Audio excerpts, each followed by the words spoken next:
So today in the warehouse we've got the Pirelli Cinturato P7. It's the new one just released. It's new but based on the same sort of formula. So it's Pirelli's green performance tyre. That means you can still have fun with it, but it's going to last you longer than, say, one of their peak performance tyres. Can't push it as hard as one of those, but it's going to last longer on the road for regular driving.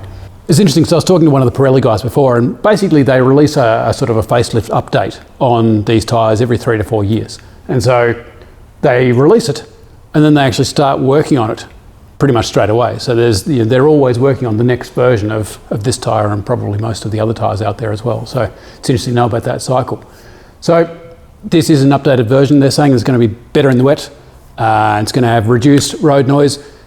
They actually have to release these new versions every 3 or 4 years because they have to keep up with various emission standards. So for instance, in this case, it's actually the Euro emission standards. And so a key factor of that this year, or this time, was the drive-by noise. So they've worked to reduce that in this tyre.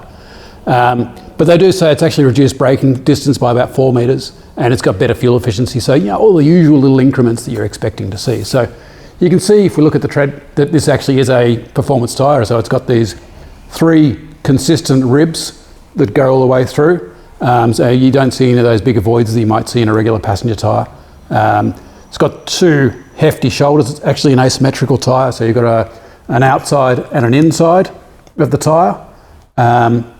And so it's still got sipes, so it's still going to evacuate the water pretty well, and these big channels running through will help evacuate the water. So that's probably why it's better at stopping the wet, because they have actually updated the compound on this as well. So there's lots of little tweaks to sort of that formula that we know and love. So this tyre comes in an increasing range of sizes, and actually they build a lot of these for OE as well. So making them for OE means that they come on new cars, and they actually design specific tyres, so variations of this tyre for specific cars. So interestingly enough, they might actually have a slight camber on them or a difference in the tread pattern that actually makes up for little bits and pieces that happen on the car. So they might go and make the car, and all these design, all these little components come into it, and then it's actually down to the tyre to make up for any little variations that might happen right at the end.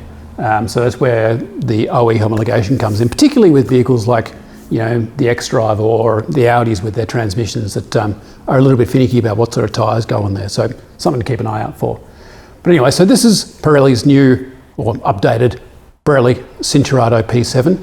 It's their green performance tyre, and we're going to put it on our Renault Megane test vehicle and see what Grant thinks about it. So tune in about 10,000 Ks to see that long-term review.